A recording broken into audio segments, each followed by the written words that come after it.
Gold Road is coming soon, and alongside it, the new city of Skingrad. If you're curious about what this new chapter hub has in store for the Elder Scrolls Online, this is the video for you. Today, I'm going to give you a quick tour of the new city and show off all of the highlights and the lowlights, as well as the two new player homes that are coming with ESO Gold Road this summer. What's up, guys? I'm Cal, and today we're going to be checking out the new city of Skingrad.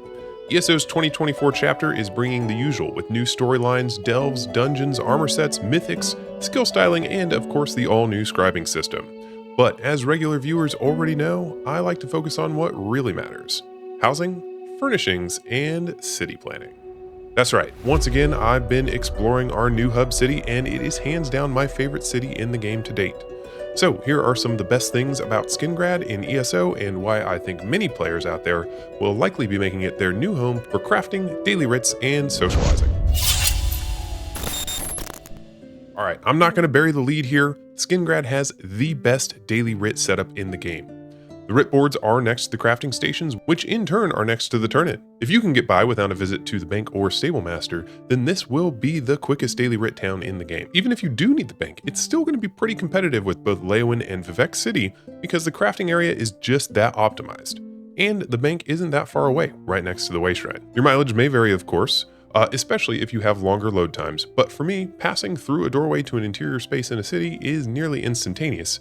And here you're getting not just efficiency, but also a hefty dose of immersion. Perhaps more so than any other city in the Elder Scrolls Online, Skingrad feels like classic medieval fantasy. The first time I ran through the city streets, I felt an immediate sense of immersion that is stronger than any other city in the game to date. I believe this is in part thanks to the general aesthetic, but also the improved lighting system, high quality texturing, a more organic street pattern throughout the city, and the height variability. Unlike Leowyn, Skingrad isn't gloomy, it's bright and full of life, which makes it a place you just want to hang out at and explore. Now, despite feeling more organic, the layout is still intuitive, with a tight loop leading you to all the important city services, and some nice desire paths cutting right through the middle of it all. You're not forced to take the long way around here, or make long trips back and forth to get where you need to go. There also seems to be a lot more architectural diversity throughout the city, much more than we've seen before in ESO. And that really helps break up the monotony of a video game city like this. In particular, I'm a big fan of the Fighters Guild, which looks sort of like a small castle, and the Mages Guild, which looks like a classic wizard tower.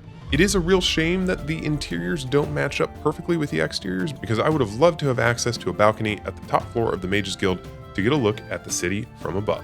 Now, that asymmetrical design used throughout the city for many of the exteriors is reflected on the interiors, and it's a welcome change from both Leowyn and Gonfalon Bay, where many of the interiors were actually fairly rectangular and felt sort of repetitive. The new inn in particular, the Fertile Respite, is especially nice and has plenty of potential as a meeting space for players. I honestly wish I had more reason to visit, but I'll absolutely be making use of the new inn room, and I'm looking forward to dropping by for my daily Tales of Tribute matches. Now, if you do plan to take advantage of scrying in the Elder Scrolls Online, you'll be making regular trips to Skingrad to access the Scholarium, and it was smart to leave that portal outside to make that trip just a little bit quicker. Of course, no city is perfect, and while Skingrad comes close in my opinion, I do have one major gripe.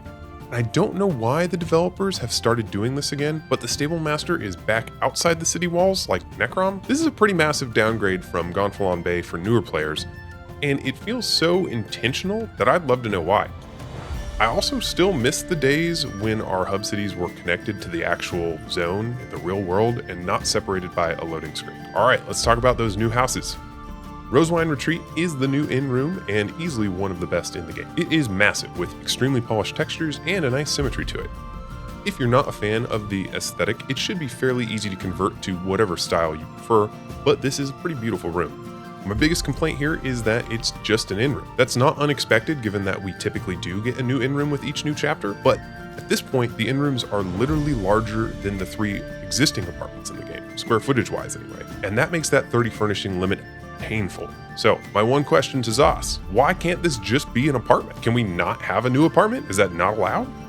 Must it always be an inn room? It honestly wouldn't meaningfully change the functionality of the space. It would really only serve to enable housing enthusiasts by allowing for more satisfying decoration options. And if it was an apartment instead of an inn room, I'd be shilling pretty hard just for breaking the mold, even a little bit. One of my biggest questions is why? Why don't we ever get new apartments, new small homes, new medium homes? Why is it always a new inn room and a million gold large house. Regardless of my minor gripes here, Rosewine Retreat is still the best in-room in the game, and I'll be doing everything that I can to stretch my limited furnishing slots to make the best of it. Next up, Merryvine Estate. Now, Zos has deviated from the template just a little bit with our new gold purchasable large home in Gold Road by placing it outside of the hub city. With both Greymoor and Blackwood, we basically got a townhouse. So this one's a little bit different, which does make it a little bit less useful from a convenience standpoint. So it's probably not going to make my top 5 homes from a utility standpoint, but I do think it is a triumph design-wise. There's a lot of potential here for home designers, and I'm really glad that this isn't locked up in the Crown Store. I'm also a big fan of all of those included furnishings. You've got grapevines, trellises, arbors, even that giant windmill is actually a movable furnishing that you could potentially place in a different house or sell to another player. I don't know if any of those are going to be craftable yet, but if not, there's probably some good resale potential here. I think this is one home that I'll actually be more tempted to just decorate than fully remodel. All right, talking about the new furnishings, we of course have a new furnishing style, the Colovian style.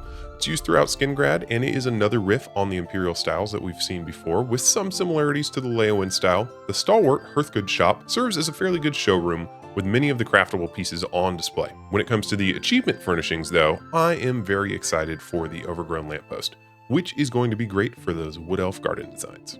The home goods furnisher also has a nice selection of autumn themed trees and bushes, as well as a brand new leaf pile and I believe a brand new sawdust pile, all of which make great additions to the game. I do want to touch on the sawdust and leaf piles in particular though, as I believe they fill a much needed gap that we've had. We don't really have many good options right now for ground cover, so I often end up with gardens that look like they're missing something, and these two furnishings should help a ton on that front. Now, one of my favorite things about ESO is seeing the evolution in design from year to year. The chapters may be a little formulaic when it comes to the number of new delves, dungeons, and whatnot, but you can see the quality applied by the art and design team just getting better and better. ESO has always been known for creating some really visually appealing scenes and set pieces, and Skingrad continues that trend. There are so many cool sightlines here, bridges off in the distance, ruined castles, tight alleyways. If it's not clear already, I am a big fan of our new hub city, and I can't wait to move all my characters here in June. All the new buildings and architecture that have been created for the Skingrad chapter look great, and that new crafting area is going to be a real game changer, making your daily writs a breeze. In conclusion, Skingrad's design in the Gold Road chapter exemplifies the dedication of the ESO team to create immersive, player-centric content and cities. From the efficient crafting area to that vibrant city life, Skingrad is poised to appeal to a large portion of the ESO player base. Alright guys, I'm going to call it there today. I hope you enjoyed this quick preview of the new city and amenities of Skingrad, and I hope you're just as excited as I am for the Gold Road chapter to drop in June. Until then, happy adventuring. Thank you all so much for watching, and an extra thank you to my patrons over on Patreon. See you all for the next one.